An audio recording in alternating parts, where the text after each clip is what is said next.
Buenos días. Vamos a dar bienvenidos todos, todas. Vamos a dar inicio a la mesa titulada Ciudades entre la sostenibilidad y la vulnerabilidad, que coordina la doctora Norma del Carmen Cruz González. Les agradecemos su presencia en esta mesa en el marco de las Jornadas Internacionales de Historia, Patrimonio y Frontera. Tenemos esta mesa integrada por 5 especialistas, ¿no?, que van a estar exponiéndonos sus trabajos y comenzamos, ¿no?, según el programa, con la doctora Norma del Carmen Cruz González, a quien le cedo la palabra, quien va a introducirnos en esta mesa. Gracias. Buenos, ya son tardes, ¿verdad? Casi tardes. Esta mesa la titulamos Ciudades entre la sostenibilidad y la vulnerabilidad y responde a un proyecto que trabajamos con base en financiamiento interno de la convocatoria interna de la UABC durante los años 21 y 22, ¿no? Y pues hemos estado haciendo diversas cosas, diversos proyectos. El proyecto se llama Urbanización de Espacios Rurales y Urbanos, análisis de las dimensiones de desigualdad y vulnerabilidad desde una visión interdisciplinaria. Y pues aquí también se trata de reflexionar sobre la desigualdad, la vulnerabilidad y la sostenibilidad, que son palabras así como, ¿no?, largas y un poco difíciles, pero tiene uno que mejorar la dicción, vaya. Entonces, estos conceptos están también basados en los objetivos de desarrollo sustentable o sostenible de las famosas ODS. Y este trabajo, este proyecto está sostenido en el número 11, ¿no?, que está relacionado con la historia urbana, con las ciudades, y las personas que vamos a presentar, la mayoría participamos en el dicho proyecto, ¿no? Le agradezco mucho a Danivia Calderón, a la doctora Danivia Calderón. Ella forma parte también de un grupo de historia urbana con el que yo he estado participando y hemos estado participando también desde el 2000, desde la pandemia, ¿no? Y se ha estado haciendo un grupo pues que ha estado trabajando desde la historia, también cuestiones urbanas, y en el proyecto es más interdisciplinario. Hay gente que se dedica a la antropología, a la sociología, a la arquitectura, que hace trabajo pues relacionado con temas urbanos en Baja California, ¿no? Tanto en Tijuana como en Mexicali y Ensenada, ¿no? Si no están las compañeras de Ensenada. Entonces, dicho esto, voy a empezar yo. Le voy a pedir a Danivia que me pare a los 15 minutos. Traigo muchas diapositivas porque luego uno quiere decir muchas cosas, pero no se puede, ¿no? Y el tema que yo traigo, además, voy a decir que voy primero. ¿Me permites presentarte, Norma? ¿Me vas a presentar? Yo sé que todo el mundo te conoce, pero habrá alguien que todavía no. Vamos a hacer el protocolo, ¿no?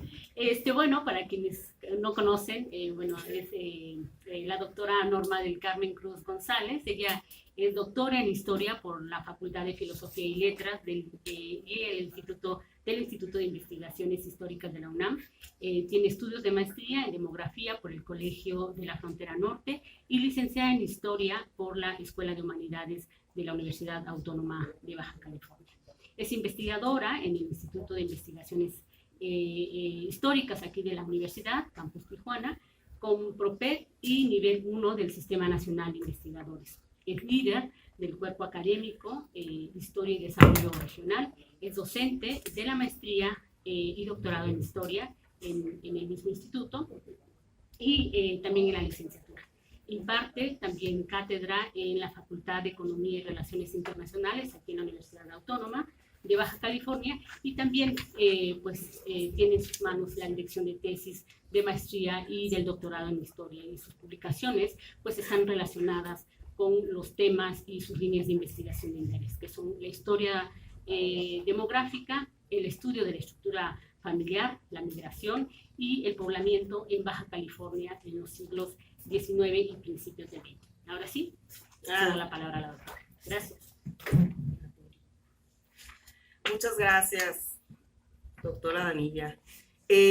Bueno, dije que iba a decir que me puse al principio, no porque yo quiera ir al principio, sino por cuestiones cronológicas, ¿no? de las temáticas. Y lo que quiero hablar es justamente algunas reflexiones sobre los cambios que ha tenido han tenido las ciudades de Baja California, que pasaron de ser ranchos, pueblos, a ciudades. Historia de también esta relación que hay con las vulnerabilidades naturales que ya sabemos, que ya conocemos, que las vivimos cada año, ¿no? Y con el crecimiento poblacional, cosa que nunca generalmente se toma dentro de las políticas públicas, ¿no? Entonces, hay personas que han estado estudiando estos temas, pues, no sé, esta relación entre naturaleza y sociedad, etcétera, etcétera, que sobre todo están, pues, allí comandados, ¿no? Por Michelín Cariño. Hay gente también en el COLEF que ha estado trabajando esto. Tenemos ejemplos dentro de la historia que han trabajado la historia ambiental a través de, pues, los exponentes de la escuela de Berkeley, y en especial para Baja California, Homer Ashman, por ejemplo, que casi no es tomado en cuenta. Entonces, normalmente los trabajos de sociología y de antropología actuales no toman en cuenta a los historiadores. Es también algo como que hay que considerar. Hay unos trabajos que han estado haciendo sobre las lluvias, ¿no?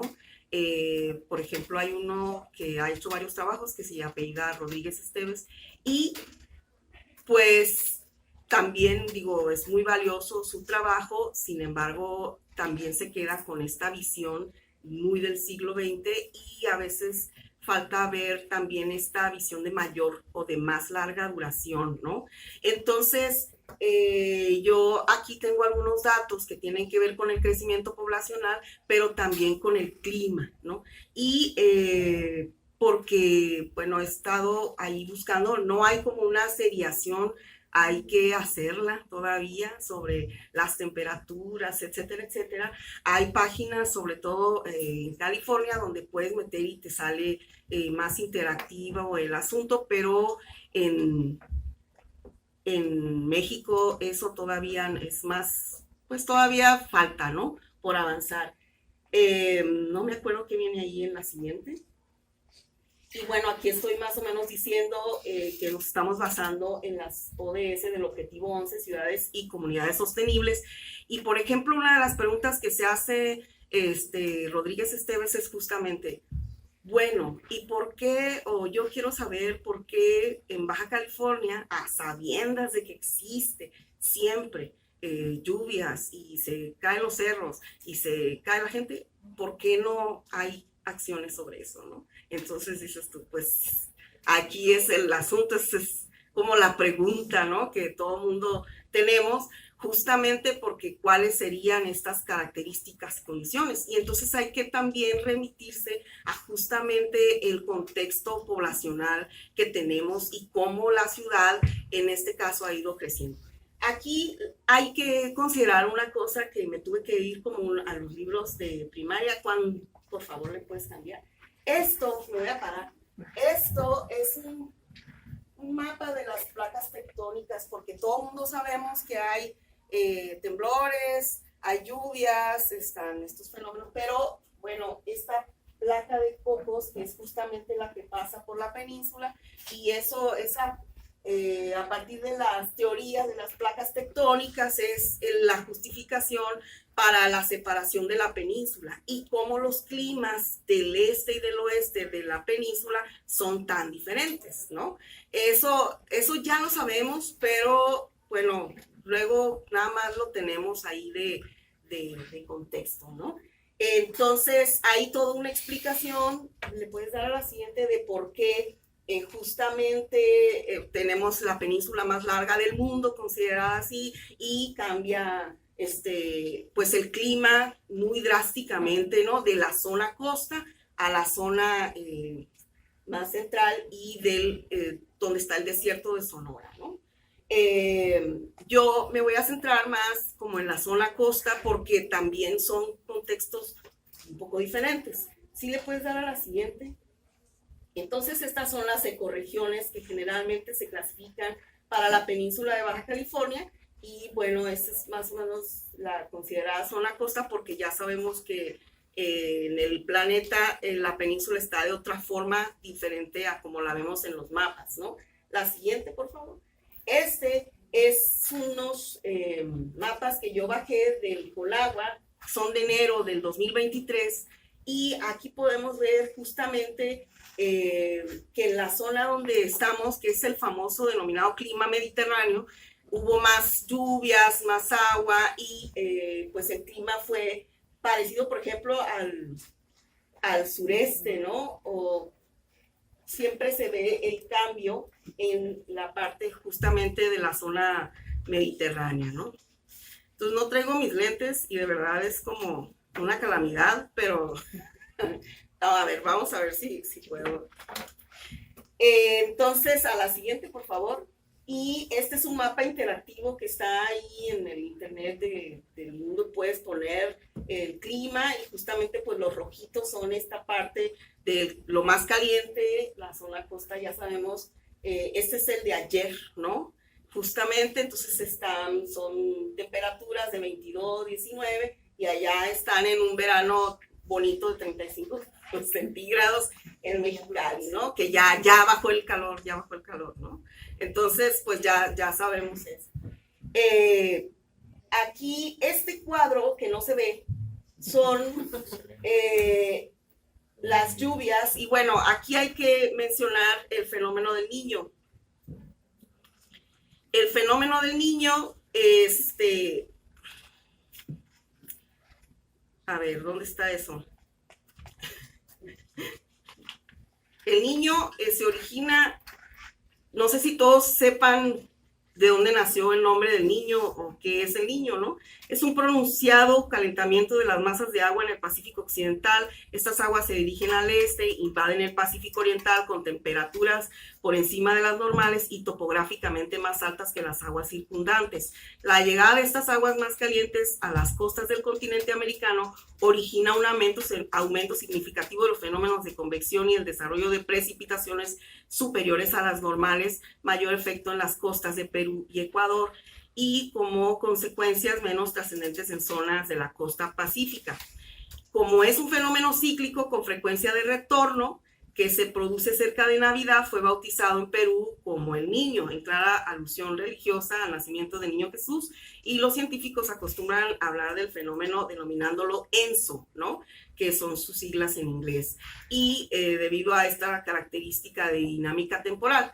Entonces yo, por ejemplo, lo que he encontrado es que aquí están algunas de las lluvias más fuertes, ¿no? Que no se ven, pero ahí están más o menos, que es un trabajo que hicieron mi maestro, que en paz descanse, Rafael Vela, junto con otros dos franceses que vinieron y estuvieron un tiempo en el COLEF trabajando e hicieron un libro, un trabajo muy amplio sobre las lluvias en Tijuana, ¿no? Y entonces hicieron y tomaron mediciones, etcétera, sobre los milímetros que tenía la lluvia, ¿no? Entonces, este trabajo es interesante porque empiezan aproximadamente de los años 50, ¿no? Para acá, y entonces van viendo cuáles son estas lluvias más fuertes. Yo, de las lluvias que he encontrado, por ejemplo, en los archivos, pues es una de las famosas, es la de 1891.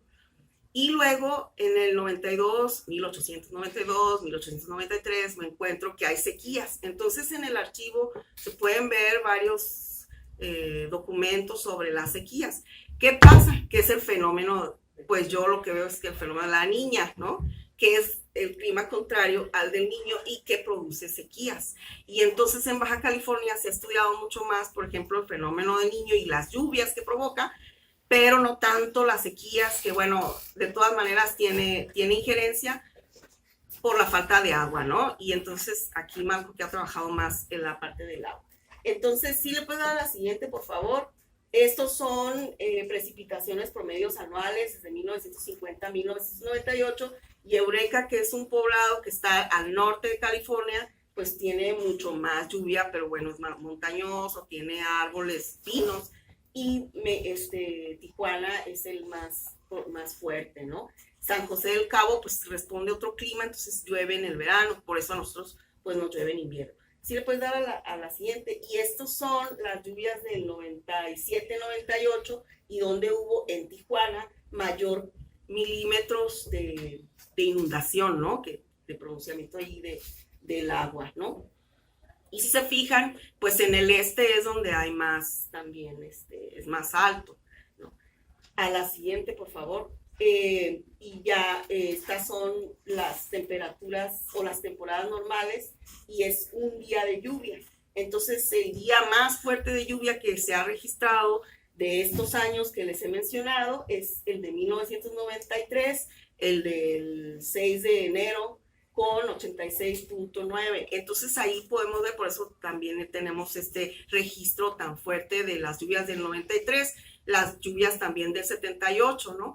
Que mi mamá decía el día que había empezado a llover y el día que había terminado de llover, que eran aproximadamente 2 meses, y la gente estaba como muy preparada para irse como a otro lugar en caso de que fueran reubicados, ¿no? Entonces aquí, y también a la siguiente, por favor, el número de eventos. Sigue la siguiente, por favor. Este es un cuadro observado que yo saqué de una página de internet de climas en California. Este es de Chula Vista y lo que está azul es de 1918. Entonces aquí también tendríamos que ver todo este fenómeno cíclico, pues yo creo que falta ver los 2 ciclos más o menos para poder hacer una comparación más amplia, ¿no? O de más larga duración.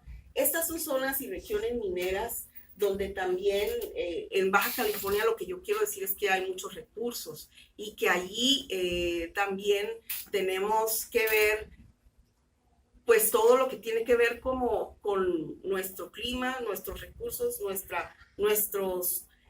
las temperaturas y el tipo de recursos naturales que hay en la península, ¿no? Y bueno, eso fue lo que estuvo más o menos saqueado. Es un mapa de Hillary Heath de 1884 y cómo pues prácticamente toda la península estaba en poder de empresas extranjeras, ¿no? Este es un mapa donde yo tengo con datos del registro civil a dónde está ubicada más o menos la población y normalmente está en la zona costa, ¿no? Ese es como donde primero se va poblando y aquí hay que considerar nada más también la parte de la población indígena que generalmente, o por ejemplo Denis Trejo ha hecho hincapié en que no se toma tanto en cuenta la complejidad de los grupos indígenas y se les toma como ignorantes porque no conocen bien o porque son seminómadas o porque andan moviéndose, pero eso también tenía que ver con las cuestiones del clima y de todos los recursos que tenían a este alcance, ¿no? Entonces, esta es la población que yo tengo del siglo XIX, que no llega aproximadamente a los 10,000 habitantes, y en los siguientes cuadros, en el siguiente, estas son la población de Baja California y cómo en todo el siglo XX, hasta el 2020 completada, ha ido creciendo exponencialmente, ¿no? Entonces, podemos ir viendo cuáles son estas hipótesis. Va creciendo la población, pero va creciendo o ampliándose los lugares de migración. La siguiente, estas son las tasas de crecimiento por municipio, pero la siguiente gráfica es mejor porque estas son por localidad. Y vemos y sabemos que la población creció más ampliamente o sea, de tener, no sé, no más de 9,000, 10,000 habitantes al principio. Entonces, ¿cuántos habitantes tenemos hoy en día en Baja California? No, los estudiantes, a ver qué onda ahí, pues. Entonces, tenemos un crecimiento como de diferentes picos, pero la población que llegó en los 40 y la que llega en los 70 son las que marcan las pautas del poblamiento y de los cambios de los orígenes migratorios, ¿no? Entonces, en la siguiente, estos son los números en los que yo me baso para hacer estas tasas de crecimiento y, bueno, esos ya no pueden cambiar. Pero aquí tenemos los saldos netos migratorios. Los saldos netos migratorios es la migración, la que llega menos la que se va, ¿no? Entonces, hay un dato ahí que estuvieron preguntando, no sé qué pasó en el 2010, pero yo creo que el dato realmente sacaron mal, pues ese censo estaba mal hecho. Entonces, ya en el del 2020 hay una tasa, un saldo de 121,000.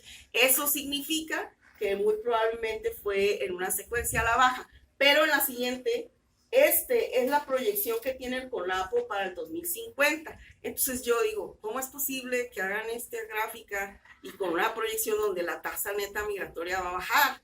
Si la migración sigue llegando, tenemos migración que se va expandiendo y que se va acomodando en la ciudad, y entonces, pero dicen los mismos del CONAPO, pero es que no estamos tomando en cuenta los parámetros de violencia, la migración, o sea, de diferentes tipos de cosas, y dices tú, no, pues entonces no estás tomando los parámetros completos para poder hacer una proyección, ¿no? ¿Cuáles serían estas, como, pues, deudas o retos, ¿no?, que se tienen de aquí al 2050 o de aquí al futuro? Adelante, nada más me voy a ir a unas donde están, adelante, vete por favor, más adelante,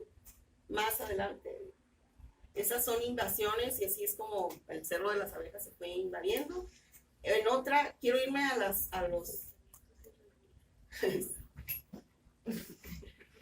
dice Braulio va al parejo del alemán y el Aga Khan, pero la siguiente dice Baja California, en Tijuana, donde el problema vital del agua sigue en pie, se construye la Gran Pisa, 157 casas populares, a fin de que el señor presidente las inaugure a mediados de diciembre. La cantidad es mínima para las necesidades. Este es de 1960. Entonces son periódicos de 1960 donde dice en Tijuana no hay agua, ¿qué está pasando, no? Pero estamos hablando de 1960, entonces cualquier parecido con la realidad es mera coincidencia. En la otra, entonces dice Tijuana tiene sed de agua y el gobierno hambre de dinero. Entonces también lo mismo, ¿no? Vamos viendo qué es lo que está pasando y pues con esto quedo adelante. Otra nada más, una ciudad sin agua, un pueblo con sed, eso es ahora Tijuana. Estas son notas que son de 1960, ¿no? Adelante, por favor, para terminar. Recibe agua de Estados Unidos y bueno, eso también ya lo sabemos. Y vete más adelante, este es un anterior. Esa foto que yo he tomado son del Parque Industrial del Pacífico y donde vemos que la población se asienta en las zonas bajas, las maquilas están en las partes altas, los desagües de las maquilas pasan literalmente algunos por las calles y entonces tenemos como muchos graves problemas que he estado mencionando en esta presentación. En una más, adelante, ya para terminar, otra más, allí. Este es un desagüe que está en el pueblo del Tecolote o en el ex pueblo del Tecolote, ahora ya parte de la ciudad de Tijuana, ¿no? Entonces, pues por allí huele muy mal, sabemos que hay drenaje y es en la parte baja de las maquilas del Parque Industrial del Pacífico, ¿no? Entonces, ¿qué he mencionado aquí? Bueno, que tenemos que considerar también datos de mayor larga duración, que hay problemáticas que se van siempre, pues tienen una secuencia y que hay más preguntas que respuestas al respecto de este tema y que dentro de todo el gobierno tendríamos que insistir en políticas públicas relacionadas con la vulnerabilidad en la que vivimos en esta zona, ¿no?, de la región, de la zona costa de Baja California. Eso sería por lo pronto todo. Ya.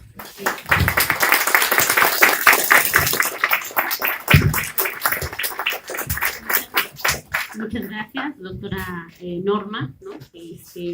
Bueno, pues creo que es un tema interesante, creo que el tema del abasto del agua en las ciudades ha sido un problema que han tenido siempre las autoridades en todos los tiempos, ¿no? Es un problema constante en las sociedades de todos los tiempos. Entonces, bueno, pues acá nos invita a nuevas reflexiones, ¿no? Con su presentación. Bueno, pues ahora toca el turno de la doctora Olga Lorena Urbalejo Castrorena. Ella es académica de la frontera norte de México, está adscrita al Instituto de Investigaciones Culturales Museo de la Universidad Autónoma de Baja California. Ella es coordinadora de la maestría en estudios socioculturales y desde el 2007 ha trabajado en investigaciones enfocadas al análisis del espacio urbano, frontera, etnicidad y juventud. Entre sus diversas actividades destacan sus publicaciones y estancias académicas de investigación, entre las que se incluyen 2 años de estancia postdoctoral en el Colegio de la Frontera Norte y recientemente en la Pontificia Universidad Católica de Perú, en Lima, Perú. Sus proyectos de investigación más recientes son la espacialidad de la diferencia, análisis de los procesos urbanos de apropiación y exclusión, desarrollo urbano del este de Tijuana, políticas, organización y desigualdades, y actualmente colabora en los proyectos Urbanización de espacios emergentes rurales y urbanos en Baja California, análisis de las dimensiones de desigualdad y vulnerabilidad desde una visión interdisciplinaria, y una articulación entre el museo y el contexto diversidades y desigualdades socioculturales en Baja California.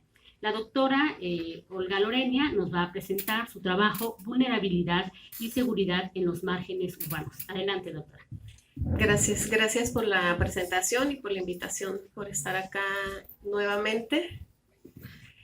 Y bueno, lo que voy a presentar es parte del resultado del trabajo de campo en el proyecto en el cual se enmarca esta mesa, que ya se ha comentado cuál era el objetivo. Y estos son 2 ejemplos de eso.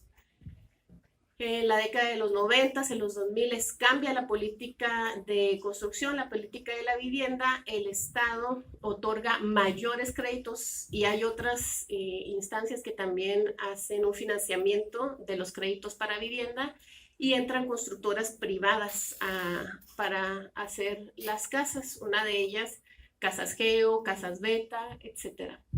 Entonces tenemos esta flexibilidad en el esquema de financiamiento y estas desarrolladoras, debido a que el Estado ya no es quien construye, pues entran en un régimen de condominio y son las constructoras las que deben garantizar las vías de acceso, las vialidades, es decir, el agua, que te recojan la basura, etcétera, y etcétera.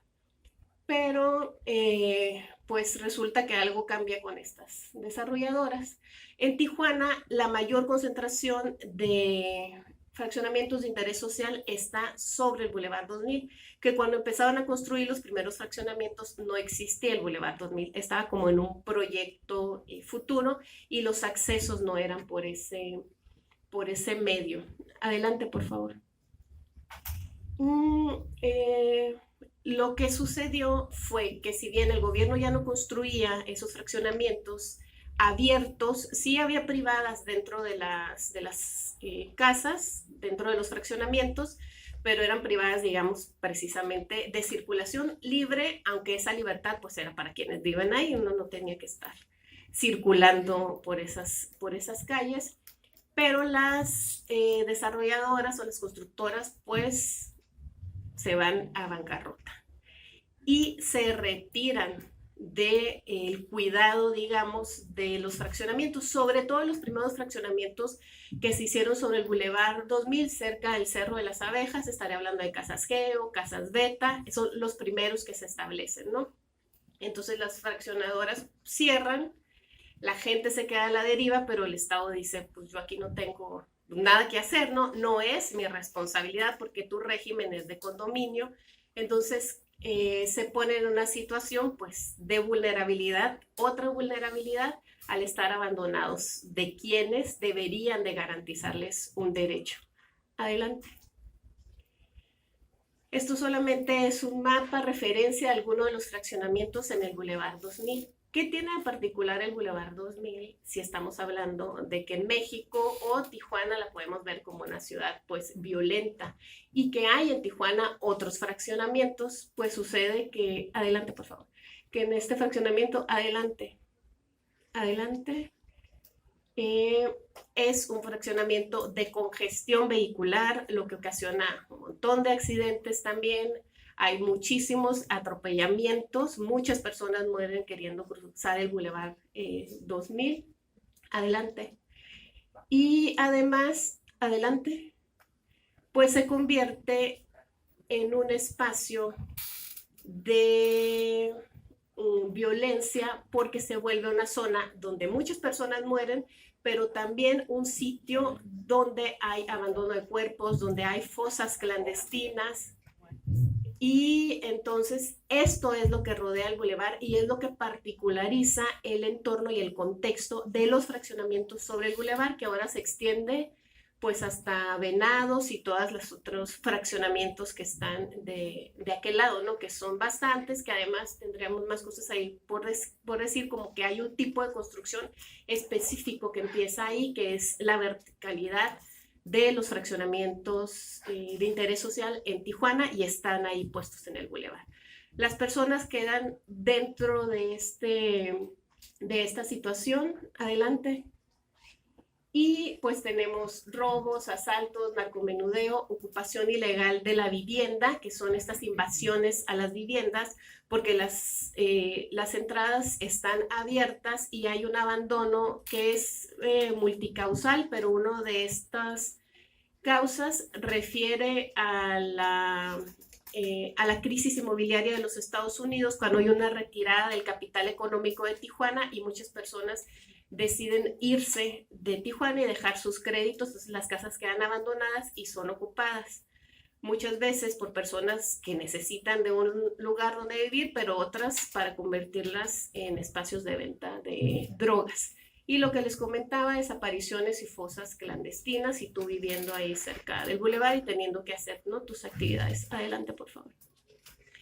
¿Qué sucede con esto? Que hay una reorganización de la gente que vive en esos fraccionamientos y entonces la propuesta pues es cerrar el fraccionamiento, cerrar los accesos, es decir, decidir quiénes entran a los fraccionamientos, pero eso aparte de que conlleva a la organización, digamos, de vecinos y vecinas, a la reactivación de un comité de vecinos y vecinas, a la comunicación a través regularmente de WhatsApp, pues a generar un gasto para quienes viven en esos lugares, tratando de poner, pues lo primero, portones eléctricos y de ahí toda aquella tecnología que permitan un cierre de estos accesos. Aquí vemos un ejemplo solamente de un portón eléctrico con un acceso al cual se puede ir, que es este rojo ahí que a lo mejor no se ve muy bien, pero el cual se puede abrir con estas pulseras, es decir, hay una pulsera o una tarjeta, ¿no? Ya tú pones esa pulsera y puedes abrir la puerta. Todo esto genera un gasto, pero también además genera una disputa entre quienes no quieren o no pueden pagar y además entre quienes han invadido las viviendas que legalmente no son reconocidos como, digamos, pues vecinos de estos espacios.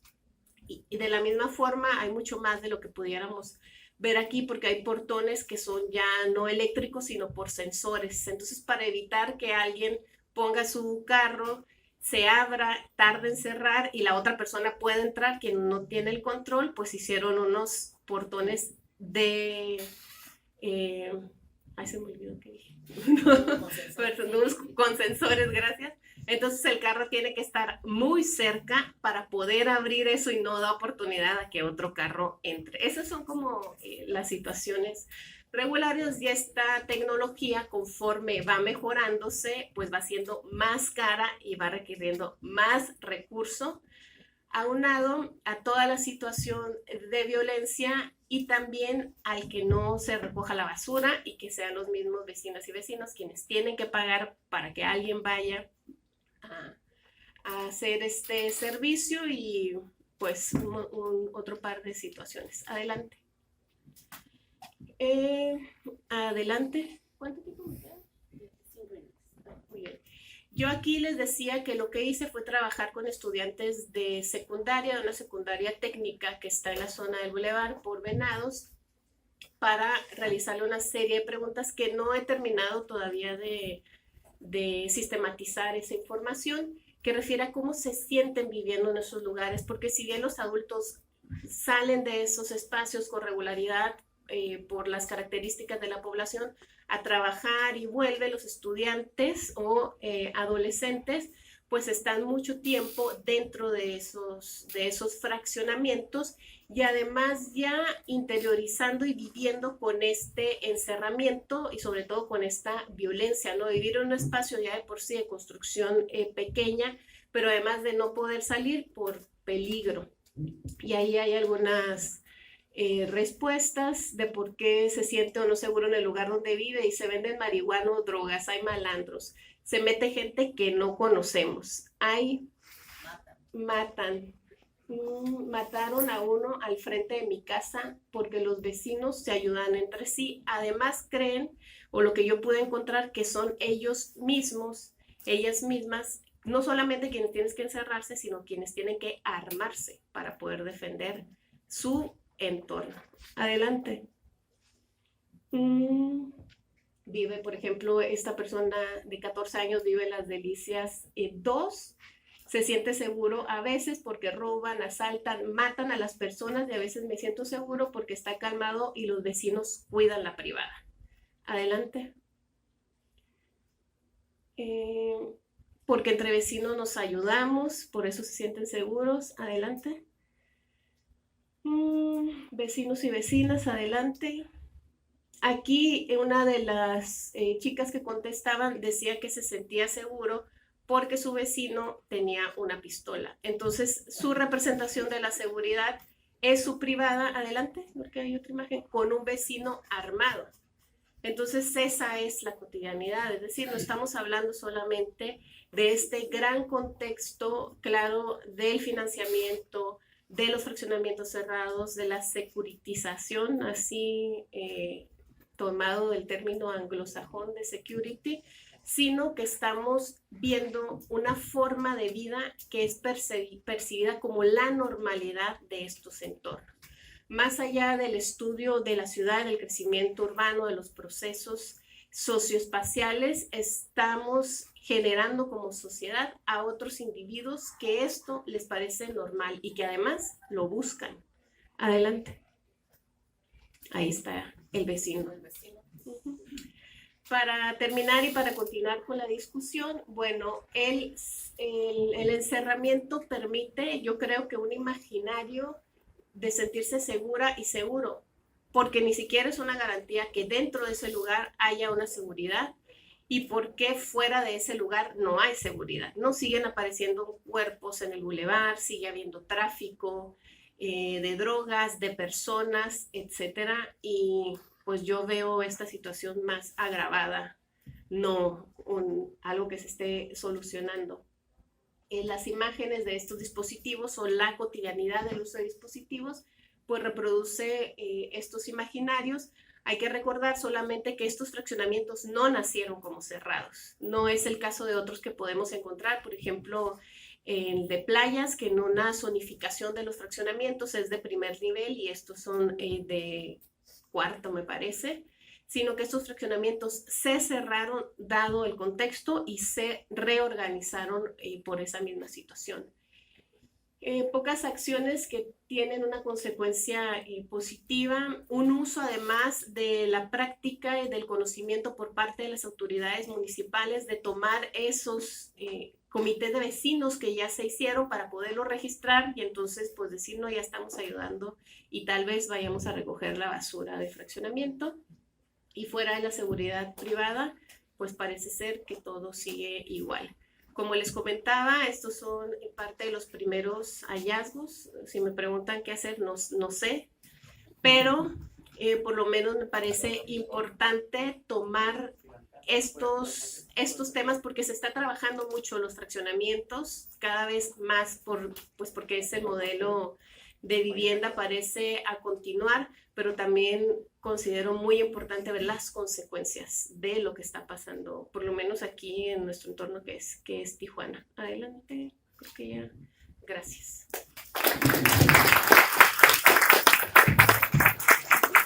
Muchas gracias, doctora, por cumplir el tiempo. Pues sí, efectivamente el tema de los fraccionamientos es un tema que está pues en un momento pues coyuntural, en el sentido que apenas están haciendo estos análisis y estamos viendo estas prácticas, ¿no?, de seguridad y de todos los dispositivos de seguridad, pues cada vez son más sofisticados y están llegando a otros tipos de fraccionamientos, no nada más estos fraccionamientos que están pendientes de su seguridad, sino cada vez están permeando a otros fraccionamientos de otros estratos sociales, ¿no? Y cada vez son un tema, como bien lo comenta la doctora, un tema que está en discusión, ¿no?, y en debate, ¿no? Entonces, un tema muy actual, ¿no?, muy pertinente, ¿no?, en las sociedades urbanas contemporáneas. Muchas gracias, doctora. Y pedimos ahorita la presencia de la doctora Atenea de la Cruz y de la doctora Elvia Ayala, si nos pueden acompañar. Ok. A las doctoras. Primero, entonces, perfecto. Sí, porque la siguiente ponencia, después de la doctora Atenea, son dos expositoras. Entonces, ¿me permite? La primera.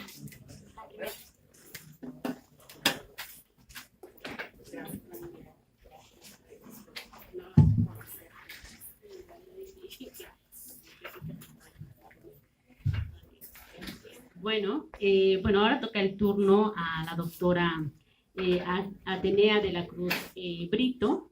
Ella es doctora en Ciencias Económicas con mención honorífica por la Facultad de Economía y Relaciones Internacionales, con la tesis Mercados de Vivienda Fronterizos entre México, Estados Unidos y Canadá, submercados en información asimétrica.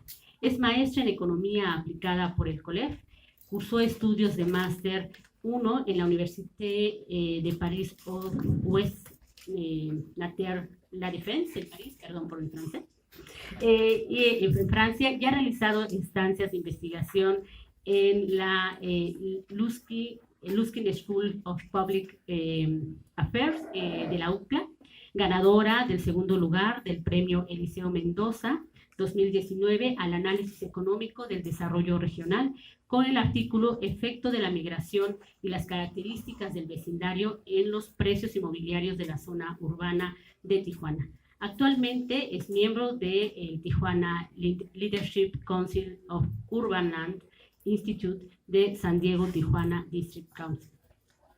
La doctora Atenea nos va a presentar su ponencia titulada Vivienda en Tijuana hacia los objetivos de desarrollo sustentable. Muchas gracias, doctora. Muchas gracias por la presentación y igualmente por la invitación, no solo a esta presentación, sino al cuerpo de investigación, a este grupo interdisciplinario tan rico de diferentes perfiles. En mi caso, bueno, escucharon, yo soy economista y lo que voy a hacer es una revisión de cuál es el estatus de Tijuana, es decir, Tijuana cómo vamos, como eso que se ve como México cómo vamos, en el sentido de la vivienda, a la luz de los objetivos del desarrollo sostenible que plantea la ONU para el 2030, que ya en realidad nos queda muy poco para lograrlo, ¿no? Y esta presentación, a su vez, está basada en un capítulo que próximamente se publicará en el libro en conjunto, en donde reviso justamente la vivienda, ¿no? Ya en otra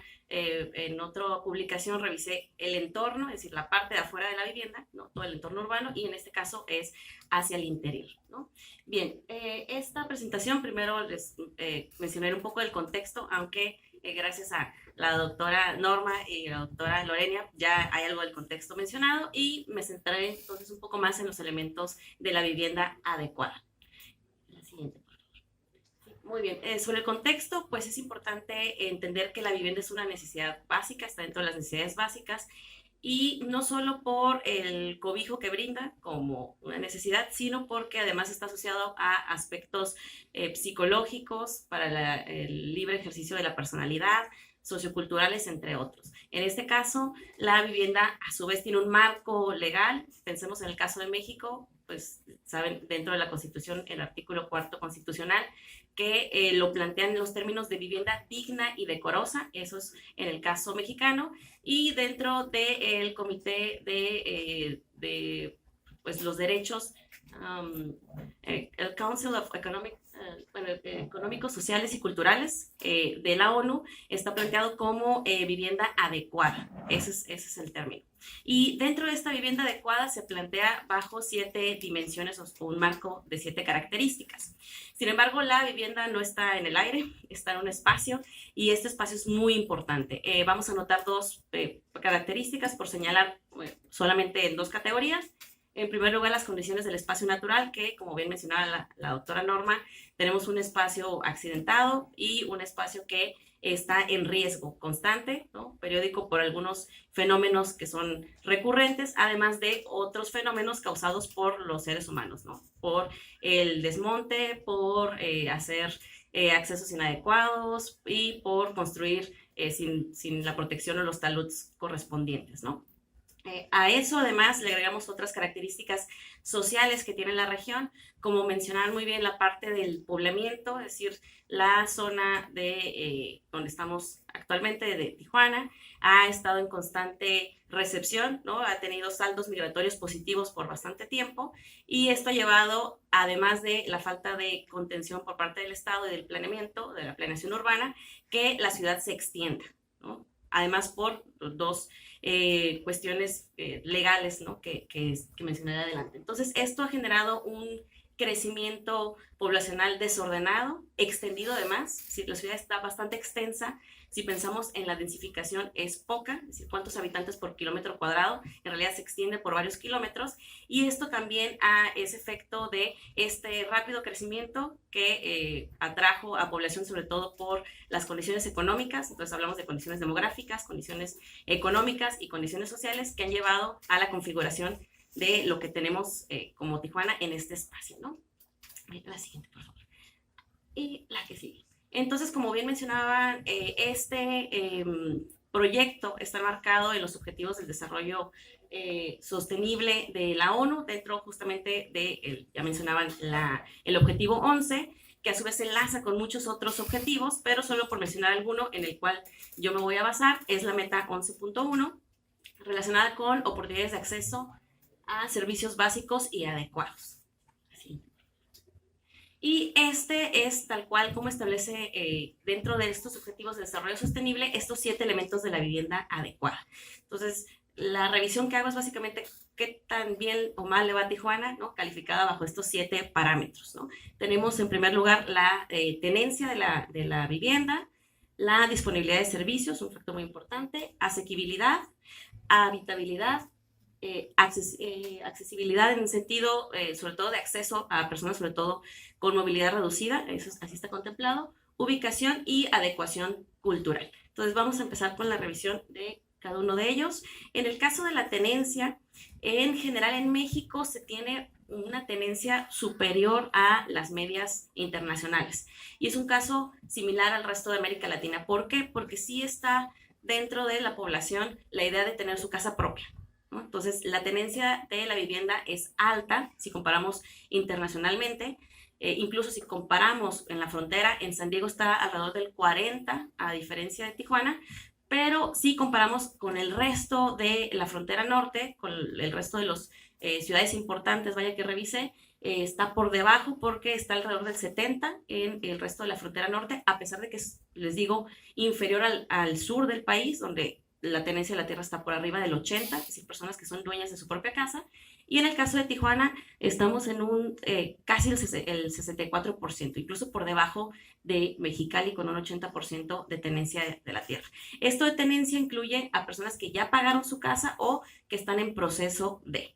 Entonces, al no tener la propiedad o no estar pagando la propiedad, ya sea que es prestada, rentada, está intestada, está en litigio, o gente que se metió a vivir ahí cuando fue el INEGI a preguntar, dijeron, me la prestaron, ¿no? Sabemos que entonces caen en el mercado informal o caen en la falta de seguridad jurídica, ¿no? Falta de seguridad de la tenencia. Las características de estas viviendas, solo por mencionar como en promedio, son, en el caso de Tijuana, viviendas individuales, es decir, que no comparten paredes con otras viviendas, en un casi 90% de los casos, 2 habitaciones, 2 baños, y familias nucleares. Me refiero a que tienen lazos sanguíneos, ya sea que sean parejas o familias, hijos, y sus padres e hijos, o nietos, familias extendidas, incluso también se incluyen dentro de este parámetro, ¿no? La siguiente, por favor. Sobre la disponibilidad de servicios.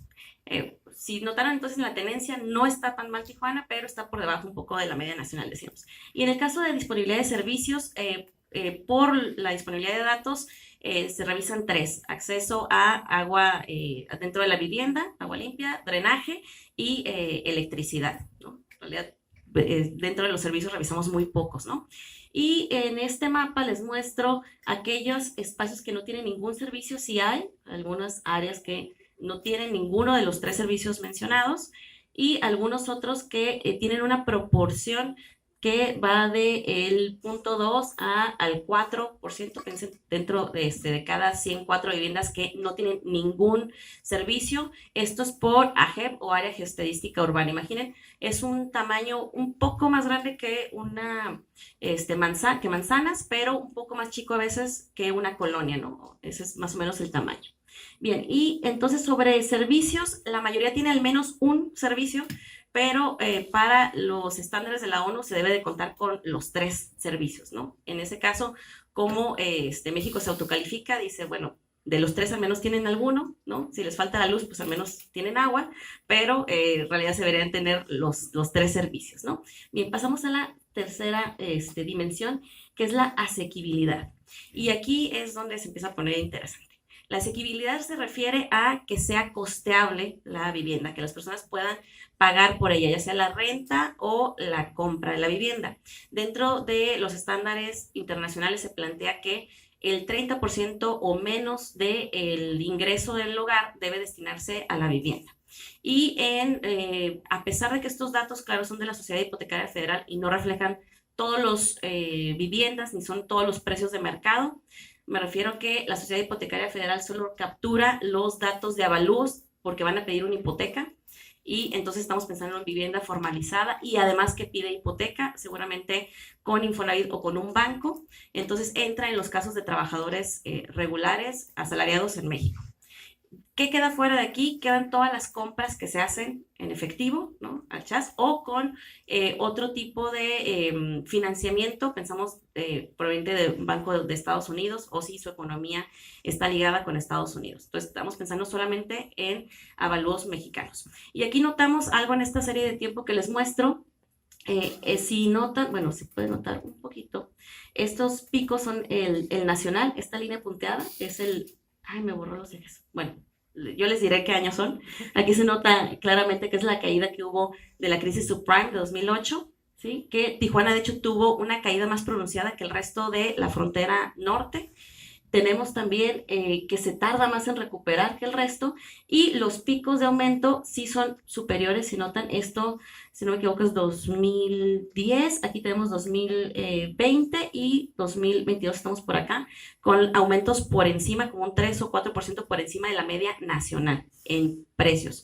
Y eso, digo, es bastante conservador porque son solamente datos de la Sociedad Hipotecaria Federal, no son datos de mercado abierto. Entonces, en términos de asequibilidad, es un problema en la ciudad de Tijuana. Bien, vamos a la siguiente dimensión, a la cuarta, habitabilidad. En este sentido, se relaciona con la seguridad, en el sentido del término de seguridad de que no se vaya a caer la vivienda, ¿no? Seguridad ante riesgos, y seguridad de higiene en el sentido de, sobre todo, el uso de sanitarios y la cocción de alimentos.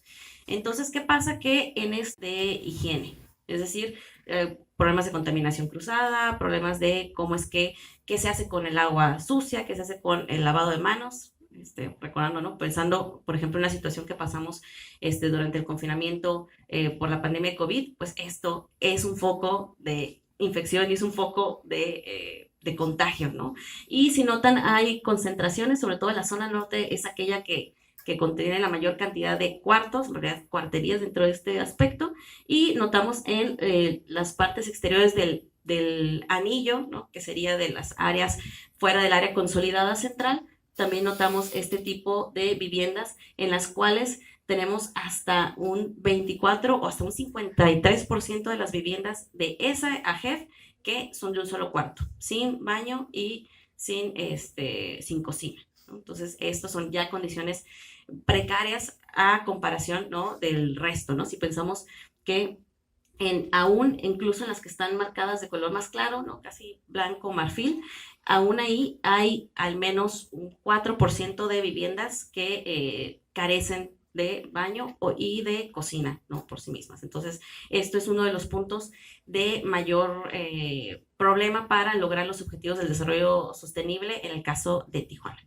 Y pasando a la quinta dimensión sobre accesibilidad en un sentido de adecuación e inclusión verdadera de las personas con capacidades diferentes, especialmente con problemas de movilidad, es decir, discapacidad motriz o discapacidad, también podemos pensar auditiva, que esa ni siquiera, u otro tipo de discapacidad mental, por ejemplo, que no están consideradas, ¿no? O personas de la tercera edad o personas con movilidad reducida por algún accidente, que es algo común, o lo que notamos más, por efecto de padecimientos, ¿no? Padecimientos crónicos degenerativos en los cuales México es puntero, como hipertensión y diabetes. Entonces, notamos esta dimensión, les voy a mostrar dos mapas.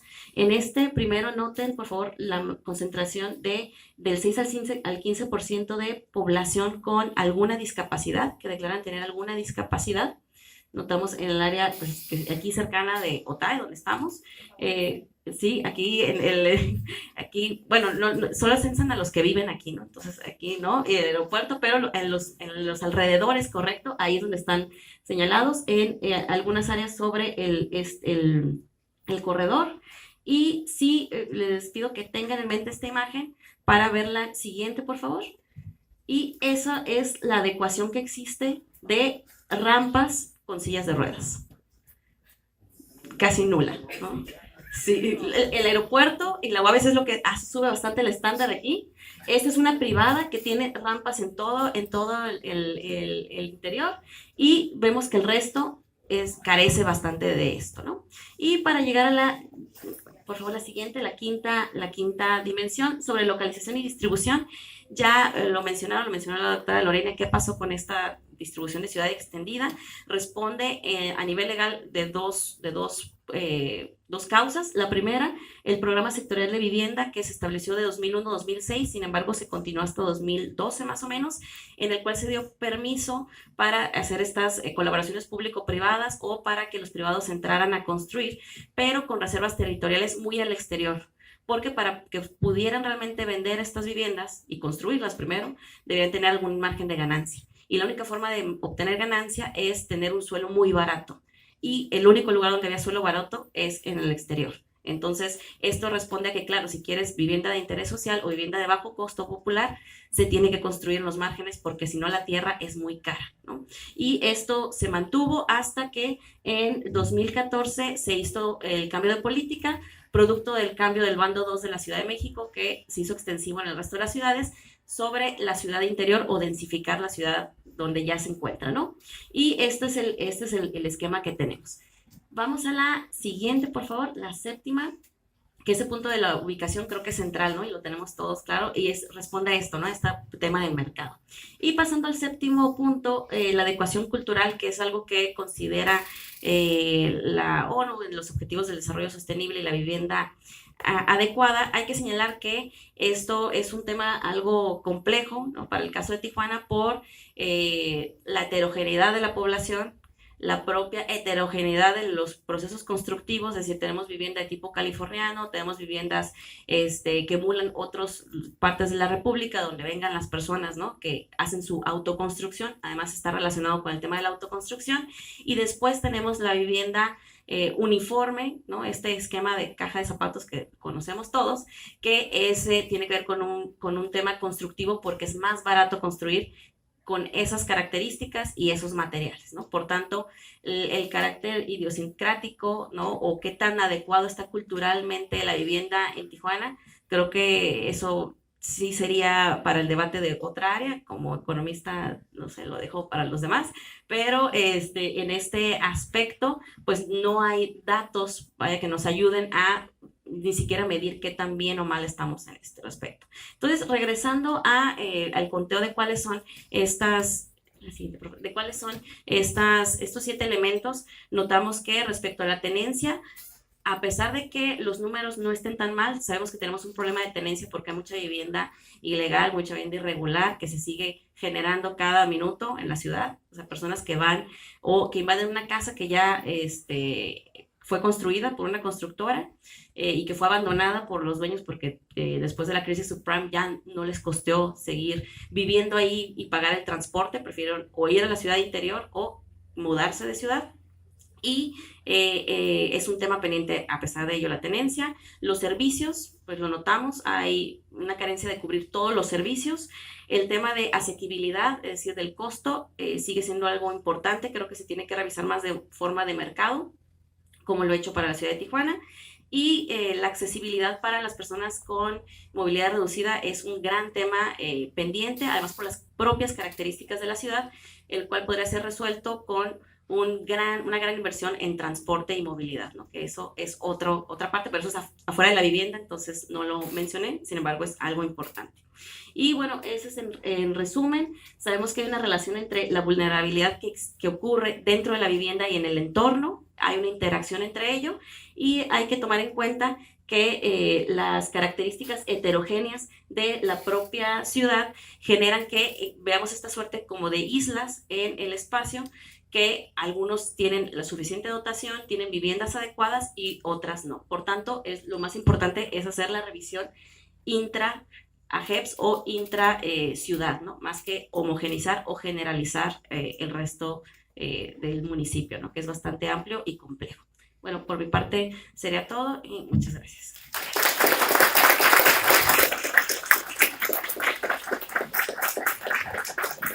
Gracias, doctora Atenea. Bueno, pues seguimos con el tema de la vivienda, ¿no? Y pues nos ha dado una radiografía bastante clara, exacta, precisa de cómo está el tema de la vivienda en Tijuana, lo cual creo que da para más, pues más investigaciones o líneas de investigación, pues más. Ayala Macías, ella es arquitecta por la Universidad Autónoma de Baja California, maestra en restauración de sitios y monumentos por la Universidad de Guanajuato, doctora en arquitectura con énfasis en la línea de arquitectura y ciudad por la Universidad de Guanajuato, y desde el 2017 a la fecha se ha desempeñado como profesora de pregrado y posgrado en la Facultad de Ciencias de la Ingeniería y Tecnología de aquí de la Universidad Autónoma de Baja California. Ha participado como ponente en diversos seminarios y congresos nacionales e internacionales. Asimismo, ha sido autora y dictaminadora de libros, capítulos de libros y artículos, tanto académicos como de divulgación de la ciencia. Forma parte del cuerpo académico de estudios urbanos y arquitectónicos desde el 2019 y fue reconocida recientemente en el 2022 como integrante del Sistema Nacional de Investigadores Nivel 1. Mientras tanto, también la otra ponente, la doctora Berenice Vizcarra Romero, ella es doctora en Planeación y Desarrollo Sustentable por la Universidad Autónoma de Baja California, maestra en Arquitectura por la Universidad Nacional Autónoma de México y distinguida por el Sistema Nacional de Investigadores del CONACYT, con el nivel 1.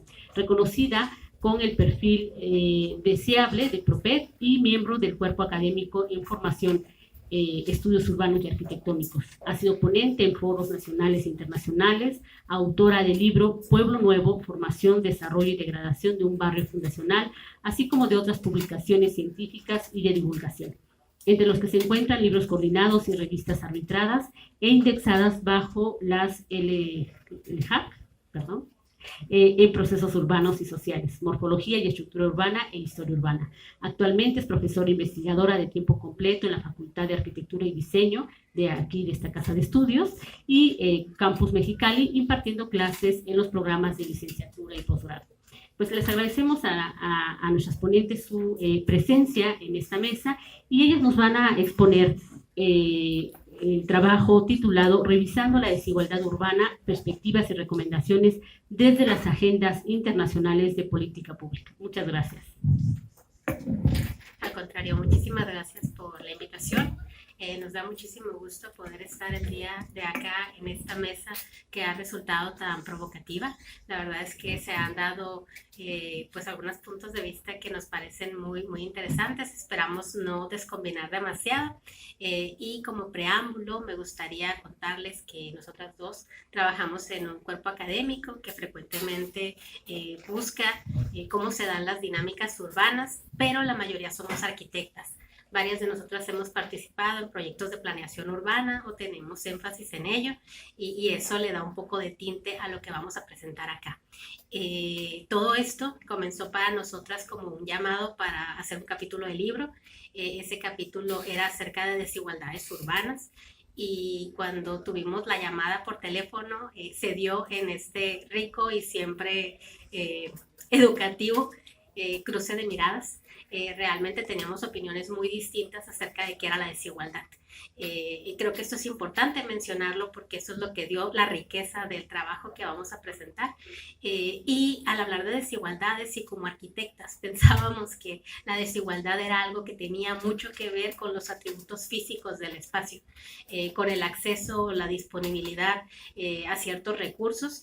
Sin embargo, digamos que en esa deformación profesional que se va dando, yo sugerí que pues no únicamente estaban vinculados los elementos materiales, sino también muchos otros socioculturales, psicológicos, ambientales, que justamente en esta mesa se han ido tocando, ¿no?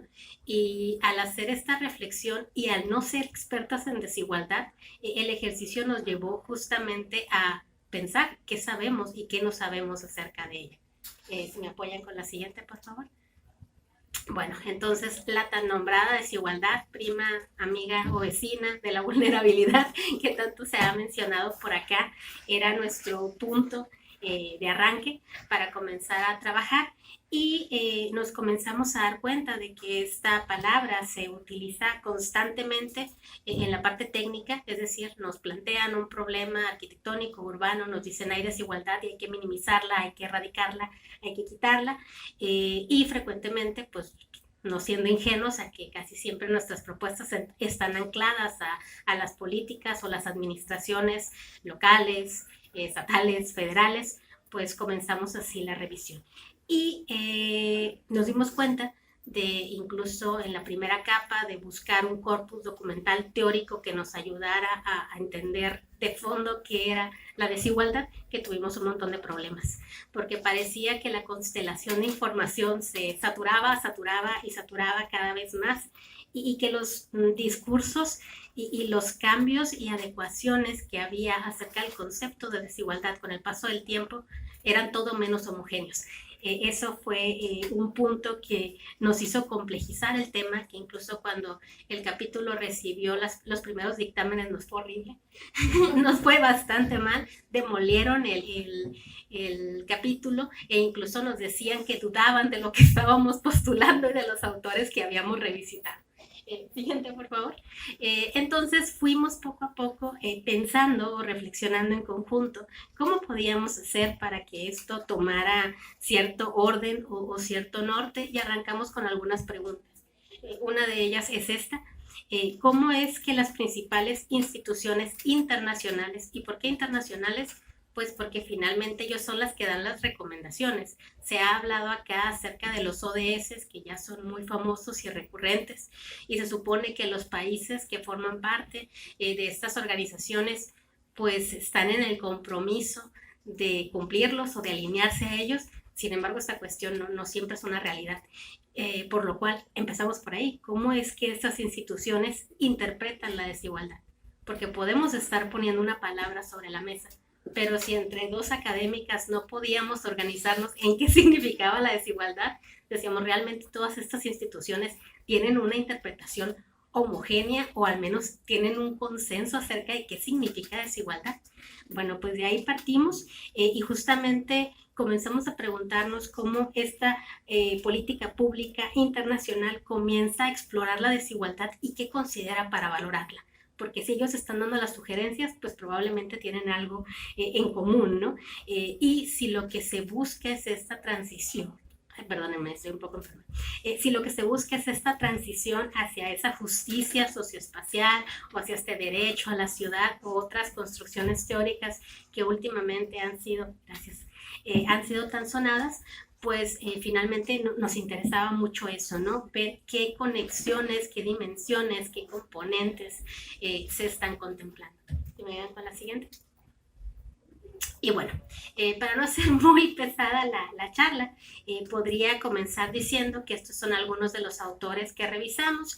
Por ahí van a ver algunos vacíos entre las temporalidades de ellos, pero solamente quisimos pues dar un panorama acerca de por dónde fluctuaron nuestras ideas. Vemos que algunos autores o en el inicio del estudio de la desigualdad se hablaba que esta tenía que ver con condiciones inherentes al individuo, frecuentemente cuestiones tales como las identidades, el género, la cuestión etnorracial, y entonces ahí se desplantaba el trasfondo de la desigualdad. Sin embargo, siempre se hacía con una conexión directa con las cuestiones o las diferencias económicas y sociales. Esta cuestión ha sido, con el paso del tiempo, robustecida con otras visiones culturales, por ejemplo la de Néstor García Canclín, que hablaba que estas diferencias económicas no funcionan, no se desplantan solas, sino que tienen que ver con las formas de poder y sobre todo con ese poder simbólico que a veces no tenemos muy en mente, pero que no por eso no está ahí. Y otros autores van en este argumento colocando otras coordenadas que me da mucho gusto se hayan explicado previamente, de cómo la lógica del mercado, cómo la lógica del Estado, en este desamparo que deja no únicamente a Tijuana ni a México, sino a varios países de América Latina, comienzan a complejizar este estudio de la desigualdad. Y otro autor, que es Reigadas, ofrece una visión muy interesante que aquí sí me gustaría detenerme un segundo, en la cual él habla de que se pueden clasificar las desigualdades en tres. Una en la cual estemos viendo la desigualdad de manera individual. Un sujeto, una persona, tiene o es propenso a la desigualdad por sus propios atributos. Ahí lo dejamos, es pobre, es indígena, y ahí está la desigualdad y es parte de él. Sin embargo, hay otras teorías que abogan porque las desigualdades no funcionan de manera aislada, sino que tienen más que ver con una interacción. Y ya se habló de eso, ¿no? Cómo la desigualdad social a veces se ancla con otras desigualdades, por ejemplo, de acceso a ciertos bienes, a ciertos derechos que deberían de ser inalienables, como tener una vivienda, y entonces ahí se va dando una interacción.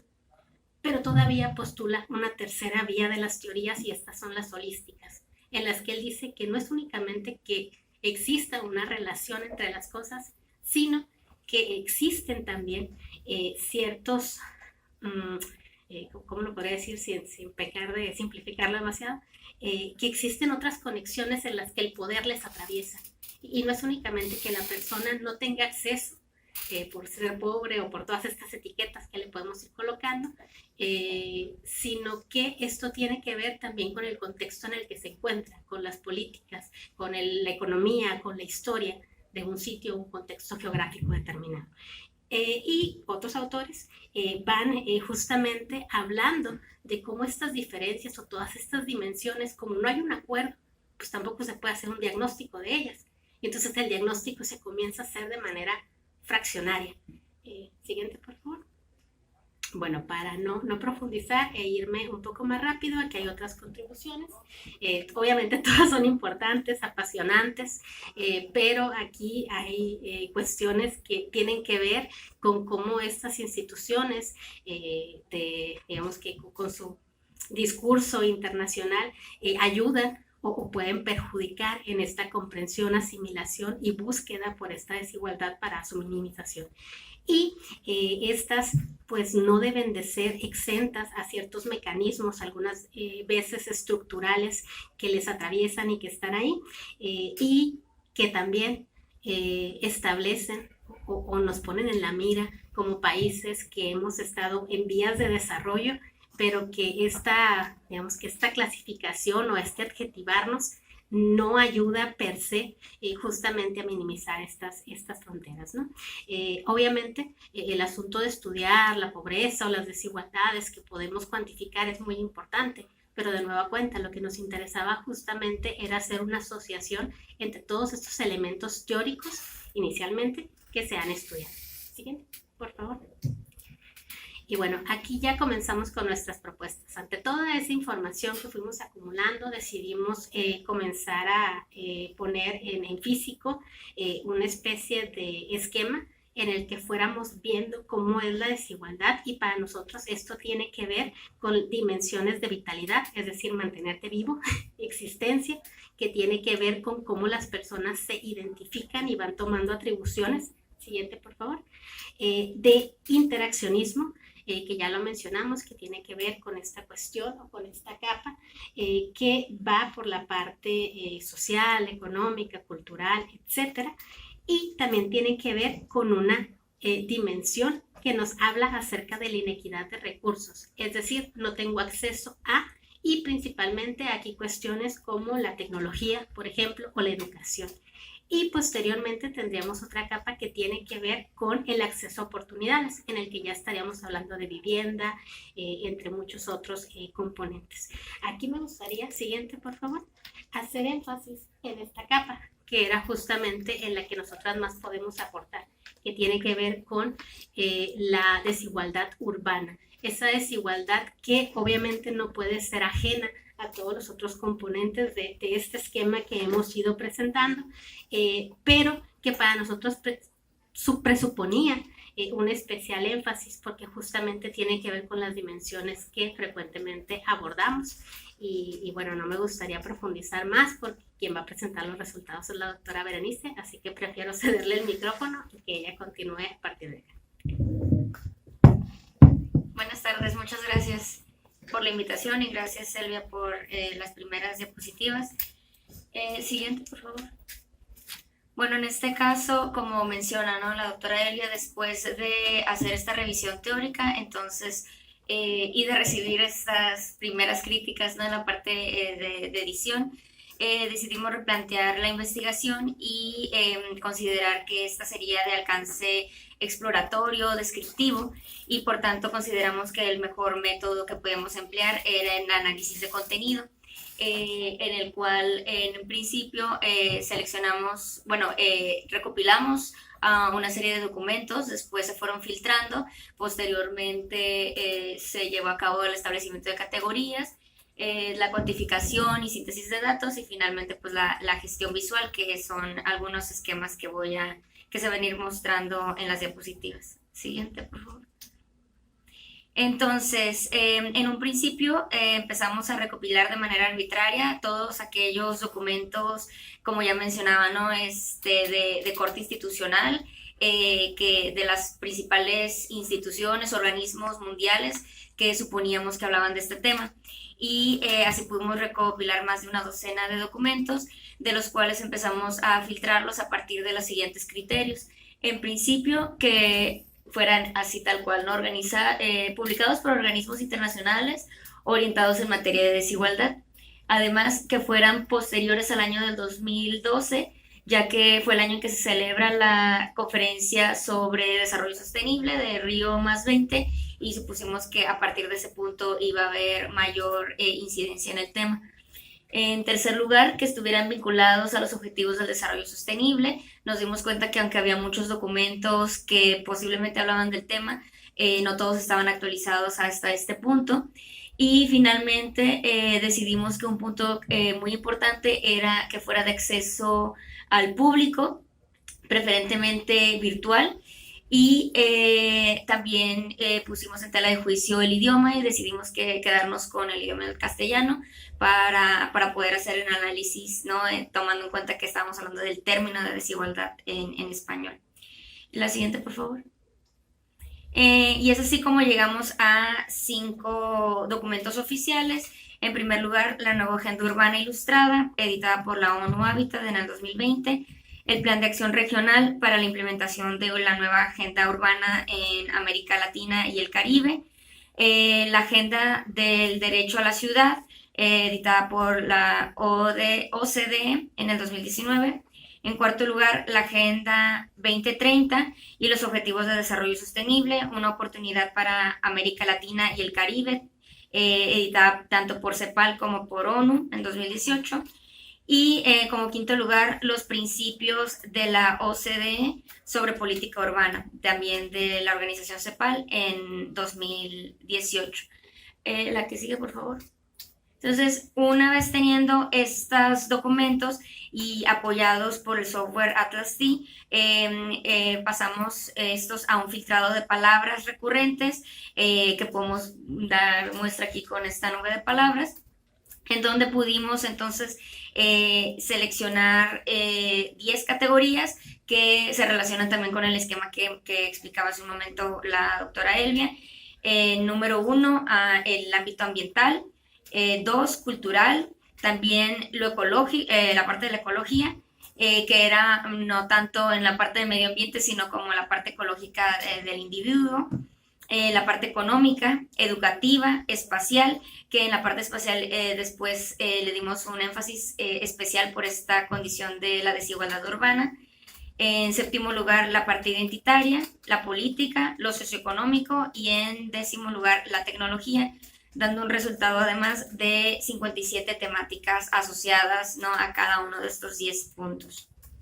La que sigue, por favor.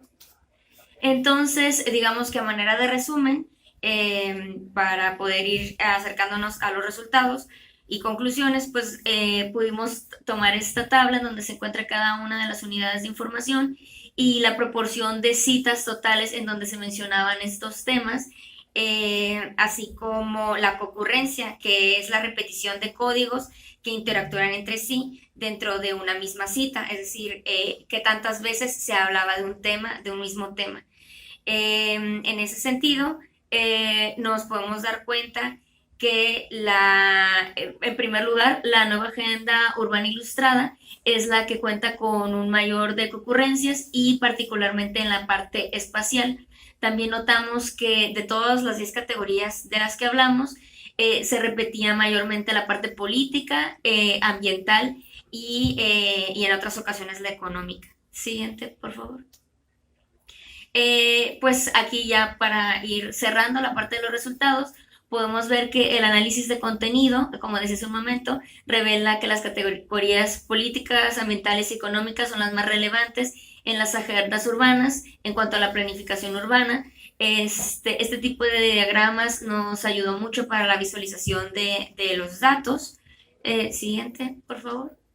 Y bueno, también vale la pena mencionar que hicimos un énfasis, como ya se mencionó, en la parte de desigualdad urbana por nuestra disciplina y también para ceñirnos a la temática del libro en el que se iban a publicar estos resultados. Entonces, la categoría espacial a su vez se cruzó con las otras 9 categorías. Traigo los diagramas particularmente de los que ya están mencionados, ¿no?, de lo ambiental, político y lo